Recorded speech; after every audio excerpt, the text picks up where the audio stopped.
Hi guys, this is the StarCraft noob trainer and I'm bringing to you another tutorial. My last one was uploaded just yesterday, and the second part was uploaded today because I messed it up a bit and uploaded both parts. But this won't happen again, I hope. And yeah, I'm doing these quite frequently right now because I'm on holiday and I was away for a week now, and now I'm up at home.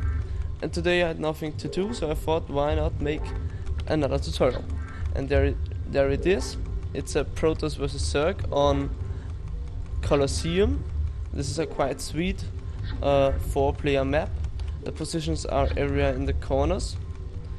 Yeah, and as you know, StarCraft 2 is coming out on 27th of July.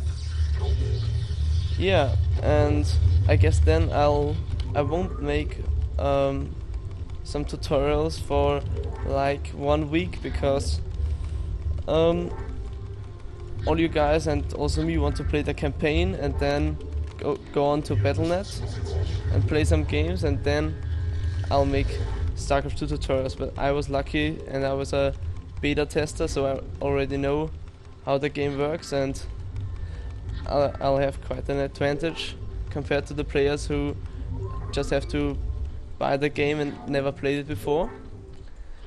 And yeah, okay, now I'm talking something about the game here. I'm the Protoss, yes, and I'm just scouting my Zerg enemy. I was lucky that I found him on the first place, and now he's trying to do an expansion.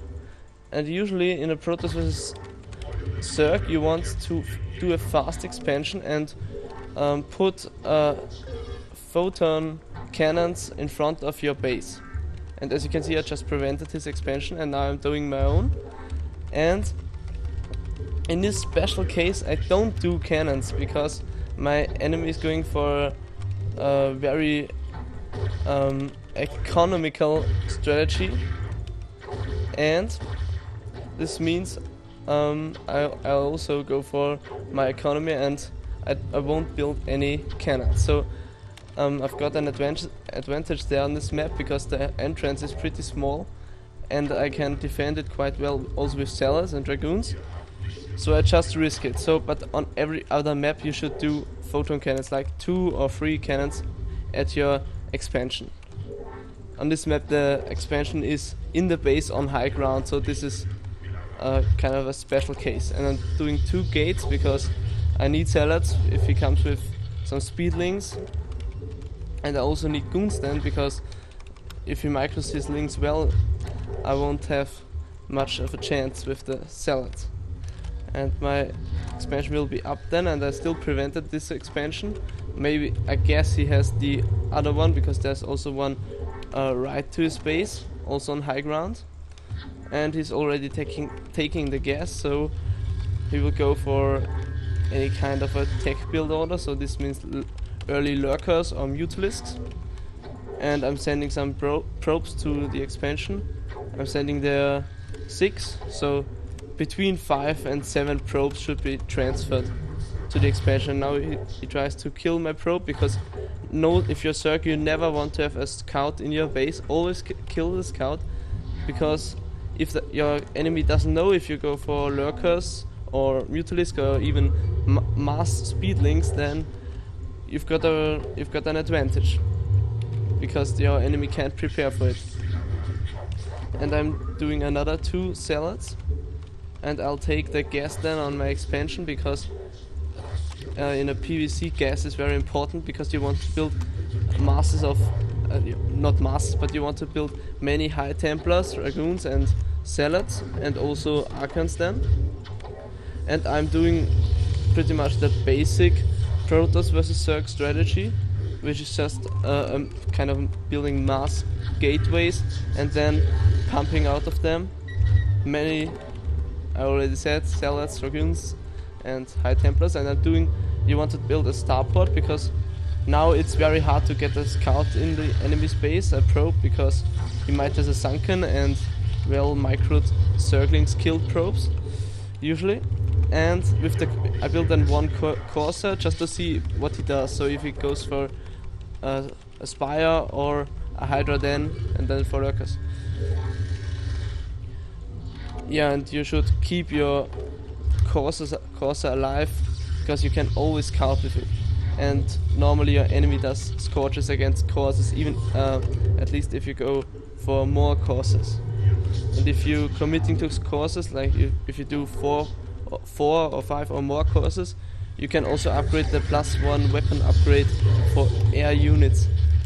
Because if your enemy goes for mutalisks, then it's very good to have this upgrade. And my favorite Protoss vs Zerg strategy is actually the Reaver Corsair strategy, which is not that easy, but it's very effective. You just build many robotic facilities and 1 or 2 starports, and then you build mass Corsairs and shuttles and Reavers, and then you can go straight for the main base or for an expansion. And when your enemy sends all his units to your attack, then you can just put the Reavers back in and run to another expansion and kill the next expansion. So this is a very effective and very nice strategy. And yeah, now I'm going to scout with my Corsair.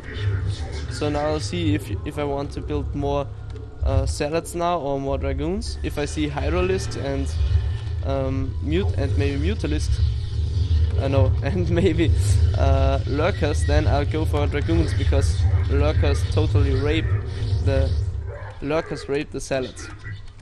But never attack the Zerg with only dragoons, because Zerglings rape them totally, and you shouldn't attack with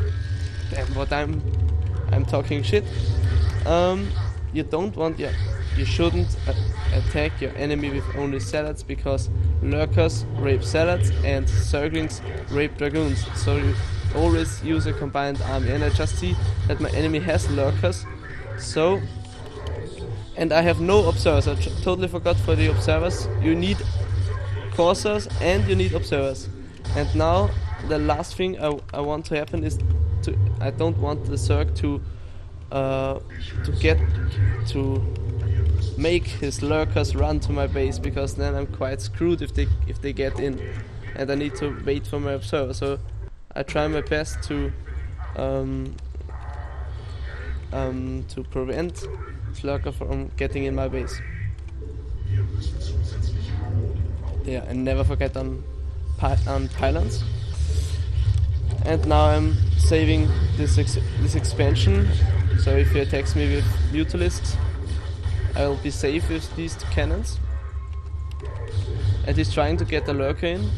You see a sunken there. Those are kind of neutral sunkens. I don't know why they put it in the map, but these won't do you any harm.